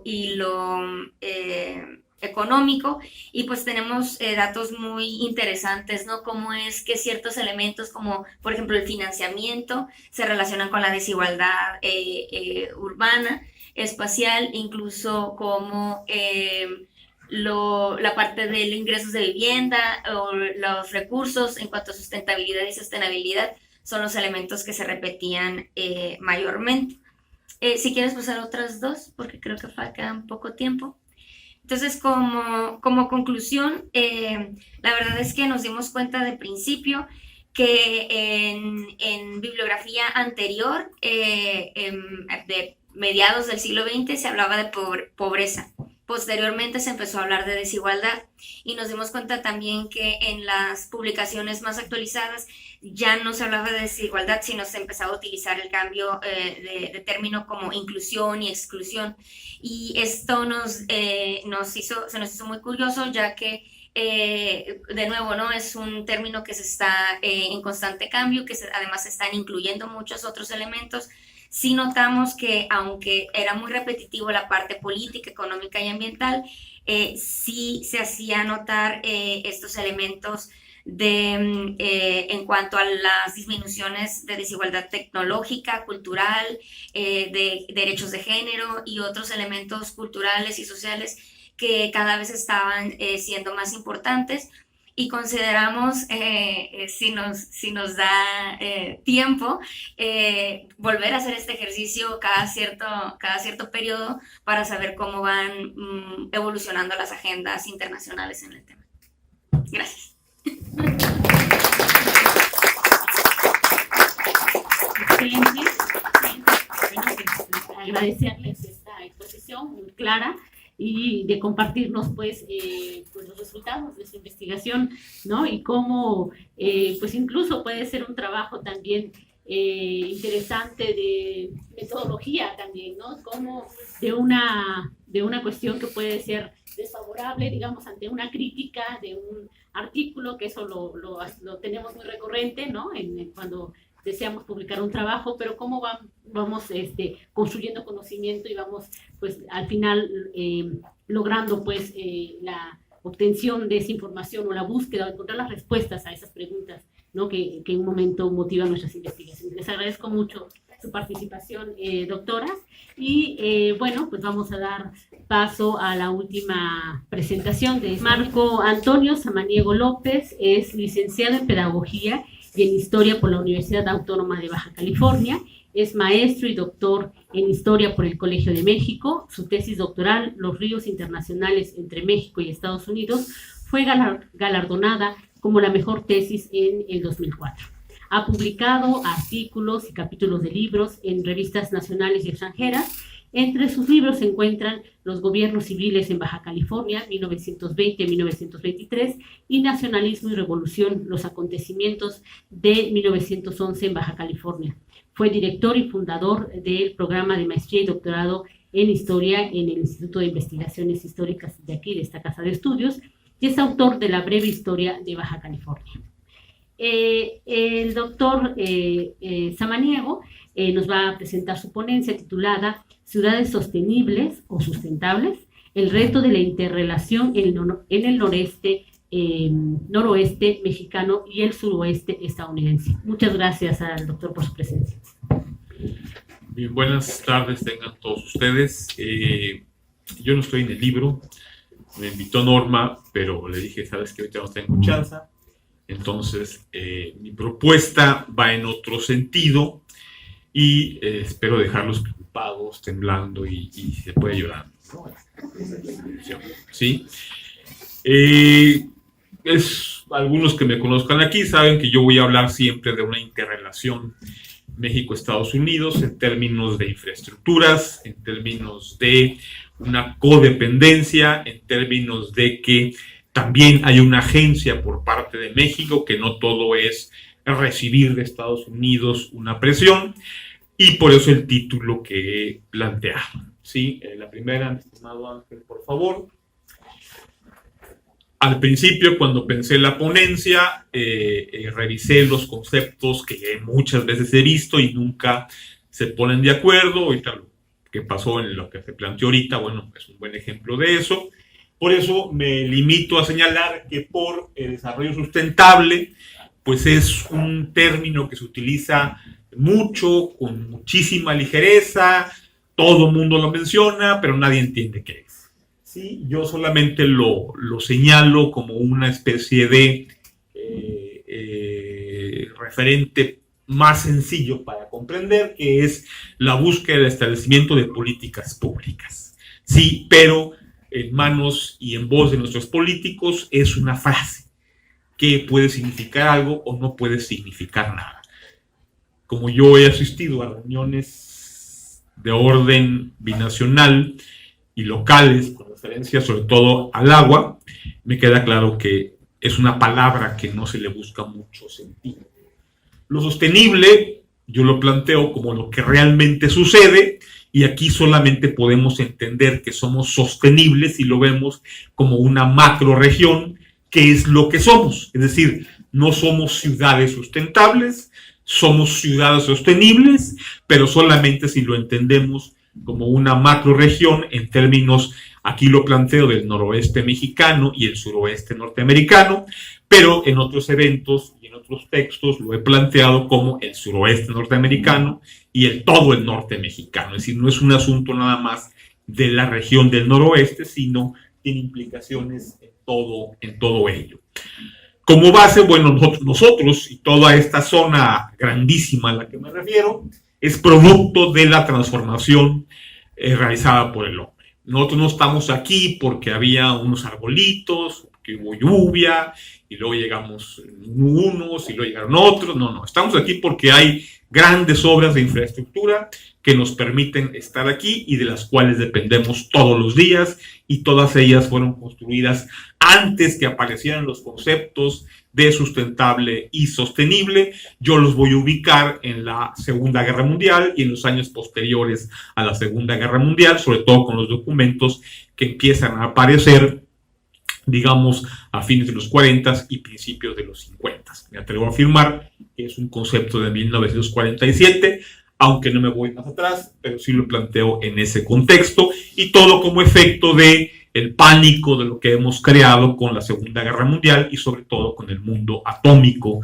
que ha aparecido en ese momento. Sí, y una base con la que yo parto siempre, bueno, no existe una naturaleza no relacionada con las sociedades humanas. O sea, no hay una naturaleza y el hombre. No, la naturaleza está profundamente vinculada con las sociedades humanas, no hay una diferenciación y tenemos que entenderlo siempre como que estamos y hemos estado coevolucionando desde hace muchísimos siglos. O sea, no es un asunto del concepto, sino hay una coevolución y nuestros cuerpos son una prueba de ello. Nos enfermamos, nos morimos, vivimos en relación constante con lo que es el medio natural, que no está separada de la acción humana. Influimos en la acción, en el medio, y siempre no solamente nos influye, sino que nos constituye en las personas que somos en términos individuales y, por supuesto, en términos sociales. O sea, es inevitable. La siguiente, mi estimado Ángel. Sí. Y nuestras ciudades son producto de la transformación tecnológica. Somos, por las técnicas agrícolas, por la dependencia de las obras hidráulicas, por las interrelaciones producidas intencionalmente de cuidar esto y no lo otro, hemos seleccionado socialmente qué cuidamos y qué no, y al mismo tiempo también lo hemos hecho pues con los seres humanos. A estos sí y a estos no. A estos sí los incluimos en la historia y a estos no los incluimos en la historia. Los vamos borrando. A final de cuentas, la historiografía, como lo he dicho en más de una ocasión, es una selección constante y terminamos exponiendo y creando temas, a veces hipostasiándolos, llevándolos al extremo, ¿sí? Y inventamos y seleccionamos y es imposible incluirlo todo o incluirlos a todos. Las sociedades en su funcionamiento excluyen de manera constante. Siempre hay una exclusión de algo. Que conservar es una decisión de grupos de poder y de presiones entre naciones, organismos internacionales, formales, y todo lo que caiga en la informalidad, que yo siempre digo, pues quién sabe qué sea eso, porque lo informal siempre implica seres humanos, siempre implica especies, siempre implica vegetación, siempre implica agua, sí, pero bueno, es considerado y se crean conceptos en función de selecciones que se hacen y que en buena medida los historiadores también hacemos. Yo tomo tal tema, lo acomodo, lo digo y luego hago las selecciones correspondientes. A final de cuentas, la historia es una selección de memorias también en donde nos constituimos como individuos a partir de esas selecciones de memoria. Sí, la siguiente, por favor. Y bueno, este mapa lo pongo con dos intenciones. espero que se pueda leer. Todo lo que está ahí es zonas que están interrelacionadas entre sí, sin importar que esté México y Estados Unidos, pero que además codependen unos de otros, tanto en términos de nombrar qué es lo que cuidas, como de nombrar qué es lo que no cuidas, ¿sí? Y se hacen reservas, se cuidan ciertos espacios, porque tiene ciertas características, pero el otro no, porque ese no tiene ciertas características, no está bonito, ¿sí? Y lo más normal es que pongamos lo verde, ¿sí? Ah, es que está verde. ¿Y eso qué? ¿Sí? Si no está verde, ¿que se muera? Pues sí, hacemos esa selección y creamos espacios verdes, ¿sí? Con toda intencionalidad, pensando que ahí está ahí se van a crear el oxígeno y que no sé cuánto, y nos olvidamos, por ejemplo, de los mares, que es donde realmente se crea el oxígeno con el que más respiramos, pero bueno, no me meto en este tema, ¿no? Hacemos selecciones, pues, del espacio, y hacemos que los individuos construyan espacios desde el poder, porque esto siempre es un asunto de poder, no es un asunto en donde no va a intervenir los grupos de poder, y esos grupos de poder, bueno, tienen muchas capas, muchas interacciones, muchos enfrentamientos, que simplemente explicar este mapa me llevaría, o me va a llevar, un libro, espero, lejana fecha por lo pronto, pero nada más explicar este mapa significa eso, ¿sí? ¿Por qué? Porque aquí están las exclusiones. Muchos tienen que irse, fuchi, guácala, ¿sí? Son indios, pues que se vayan, o sea, ¿qué hacen aquí? No, váyanse, ¿sí? Y ya les construimos una casita o los usamos para bailar y todo eso que hacen los gobiernos para demostrar el amor a lo indígena, y en la actualidad pues ni se diga, ¿no? Ahora resulta ser que todos los indígenas usan huipil, ¿sí? Y eso excluye a muchísimos grupos, como por ejemplo los del norte, que las mujeres no usaban huipil, ¿sí? ¿Y para qué lo iban a usar? ¿Sí? Con el calorón que hace los mexicanos, pues ¿para qué lo iban a usar? Usan otras formas que son tan válidas, pero que son excluidas del imaginario nacional. La siguiente, por favor. Y bueno, en todas estas ciudades, y cuando digo ciudades me estoy refiriendo a las mismas de Estados Unidos o México, bueno, excluyen internamente además a enormes grupos, ¿sí? Esta fotografía, esta curiosamente es de Nogales, ¿sí? Está muy cerca de la frontera, pero pues es una fotografía que podemos ponerla en el Boulevard 2000, la podemos poner en el Boulevard 3000 y la podemos poner también aquí en partes de San Diego, ¿sí? En San Diego, que se ve tan bonito y cuando vamos por el freeway y todas esas cosas, pero también las podemos poner en partes de San Diego, que son las que generalmente no se difunden mucho, pero es una ciudad típica, digamos, del noroeste mexicano, ¿sí? Que podemos tomarla en cualquiera de sus dimensiones. Son las desigualdades que hacia el interior y donde los servicios a los que se hizo alusión ahorita, bueno, pueden tener unos y pueden no tenerlos muchos, ¿sí?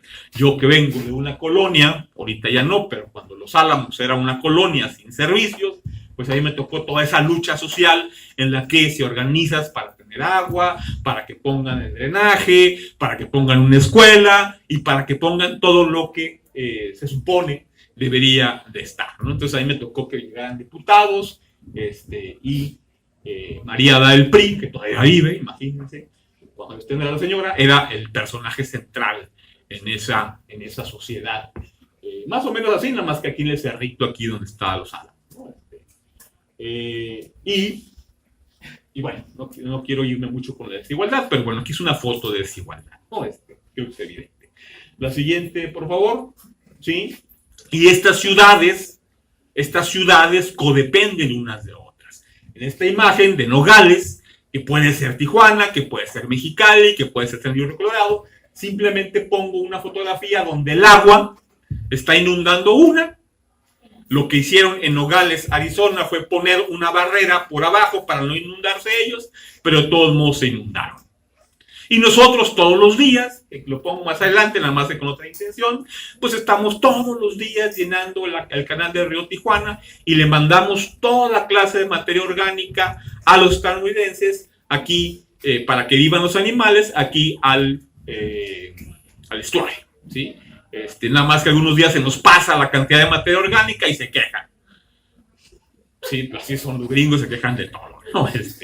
Y también, bueno, pues les aventamos aire contaminado, etcétera. Es decir, estas ciudades son codependientes y independientemente de que en una ciudad, en un barrio, en una colonia se tomen ciertas decisiones, bueno, hay decisiones en otro ámbito que van a pesar en términos urbanos. No quiere decir que las medidas locales no sean importantes, son muy importantes, pero también se tiene que estar pensando siempre en este macroespacio que en donde las ciudades de uno y otro lado van a ser codependientes, ¿sí? Y cuando digo codependientes, me estoy separando de la teoría de la dependencia para decir, nunca ha habido momentos en que solamente Estados Unidos proponga, sino siempre ha habido momentos en que se tienen que llegar a acuerdos de todo tipo, ¿no? También los informales son muy válidos, y si no, pregúntenle a los narcos. Ellos desarrollan una actividad codependiente muy bien comunicada entre ellos, ¿sí?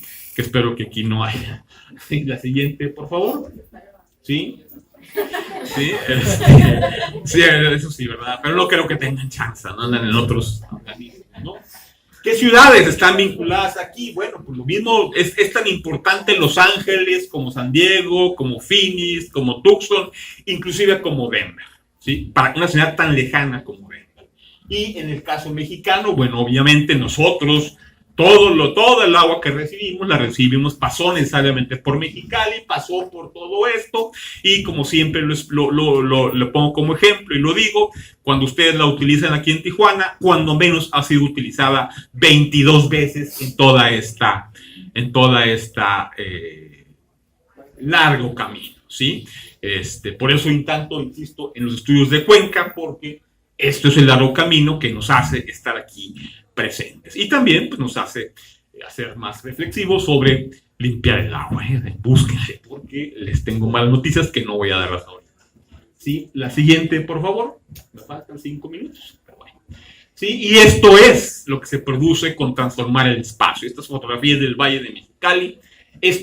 Aquí está ese recurso que está siendo utilizado permanentemente en la producción del agua y en la producción del espacio. Este es un espacio transformado, este es un espacio modificado. Esto es lo que a lo largo de toda la cuenca se ha hecho en 1 millón de hectáreas. ¿Sí? 1 millón de hectáreas. Por tanto, el impacto en zonas agrícolas, en ecosistemas, en formas de vida no humanas es impresionante. Impresionante. Hay muchísimo que hacer para los historiadores en esos temas. La siguiente, por favor. ¿Sí? Y el Bajo Delta, que es motivo de muchas investigaciones en la actualidad. Bueno, esta fotografía no es mía, pero ilustra lo que quiero decir. Es decir, de ser una corriente en la que vivimos 60 millones de personas, de la que dependemos 60 millones de personas, esto incluye la producción de energía eléctrica que no he mencionado, bueno, eso es lo que llega al Golfo de California. ¿Sí? ¿Sí? Esto lo producen ustedes también. Sí, no digan, yo no, ¿cómo no? También ustedes. ¿Sí? Sí, ¿cómo no? Sí, aquí está lo que llega al Golfo de California y esto impacta en la cantidad de especies, esto impacta en la cantidad de temperatura del Golfo de California, por eso el camarón dejó de producirse en el Golfo de California y también, quién sabe, eso no lo he podido averiguar, si impacta o no en los efectos con la vaquita marina, nunca he podido encontrar información sobre ello. Simplemente es esto que estaba aquí, ahora está aquí. Lo traen ustedes en sus cuerpos. ¿Sí? Ahorita que se bañaron, se pusieron el champú para verme bonito y que sé qué. Bueno, ahí está. ¿Sí? Ahí está todo lo que estaba ahí. Eso es lo que ha hecho el hombre y por eso hay una coevolución, porque también ha producido todo esto. ¿Sí? Lo ha producido y pues estamos tan acostumbrados a verlo así que alguna vez me han dicho, ¿y tú por qué estudias el Río Colorado si no hay nada? No les digo que les contesto, cuando menos mentalmente. ¿Sí? Siguiente, por favor. ¿Sí? Y este es el escenario de todo el oeste norteamericano y todo el norte mexicano. ¿Sí? Este es el escenario. Esto es lo que hace que el hombre esté coevolucionando con la naturaleza, la esté modificando y tenga 60 millones, en el caso nuestro, involucradas en el mismo chorrito de agua. ¿Sí? Es una imagen típica y claro, aquí hay infinidad de problemas, costos, relaciones de beneficio y costo de la que somos producto. La siguiente, por favor. ¿Sí? Esos son los escenarios típicos. Nosotros lo tenemos también en la ciudad, nada más que este lleva otro tipo de materiales que acabo de descubrir hace un mes. Salen de maquiladoras y no quieren saber lo que lleva. La siguiente, por favor, pensando en el tiempo. La siguiente de una vez. ¿Sí? Y una ciudad como muy bonita, como Los Ángeles, que a todo el mundo le gusta. Visitarla alguna vez, van a Hollywood, van a los estudios universales, a Disneylandia, todo eso, bueno, todo es producto de esa coevolución y esa transformación. No es algo aislado, no son ciudades que podamos decir, a mí qué me importa lo que suceda en Los Ángeles. Claro que te importa, tienen la misma fuente. Tienen la misma fuente. Y esa fuente la acaban de utilizar el día de hoy ustedes. La siguiente, por favor. Sí, y los espacios urbanos que nosotros conocemos, bueno, pues estos escenarios urbanos internos que tienen todo un significado en términos de pobreza, en términos de reacomodo urbano, en términos de gestión, en términos de políticas públicas. Y la siguiente, por favor, pues nosotros lo vivimos también todos los días. Aquí tenemos nuestro canal que tiene implicaciones de todo tipo. La siguiente, por si no me lo creen, la siguiente, una vez, es decir, nada más una fotografía de un día cualquiera. Esto es algo que yo he visto toda mi vida, nada más que un tiempo sin canal y ahora con canal. Esa es la única diferencia, ¿sí? Pero estos escenarios de marginalidad que se dan en estas ciudades, de individuos a los cuales siempre se están excluyendo. El gran norte mexicano, que está rico y poderoso, aquí está su poder en toda su dimensión.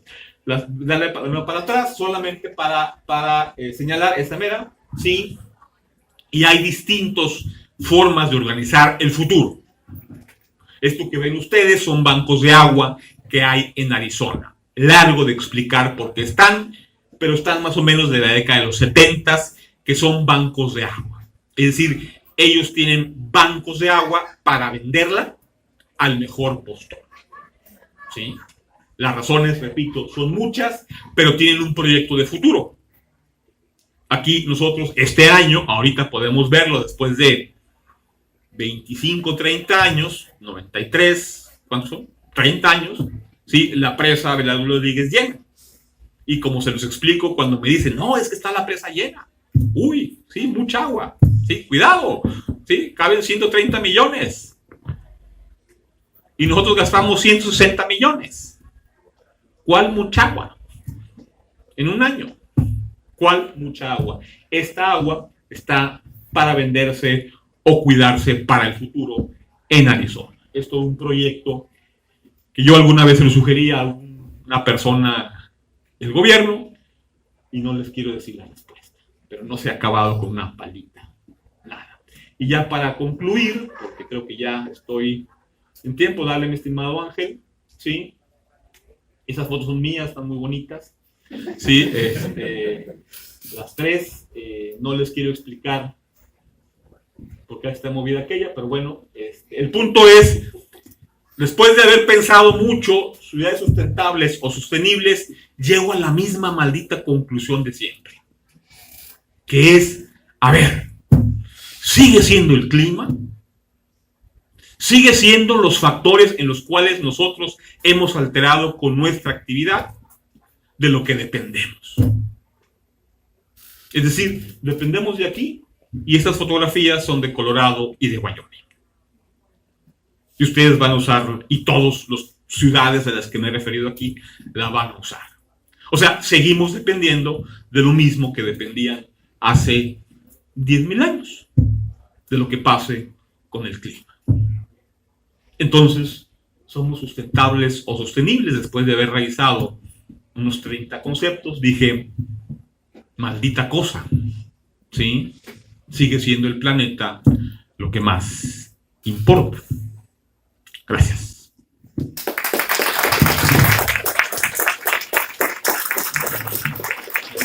Muchas gracias. Yo creo que se queda, doctor. Sí, tenemos tiempo para las preguntas.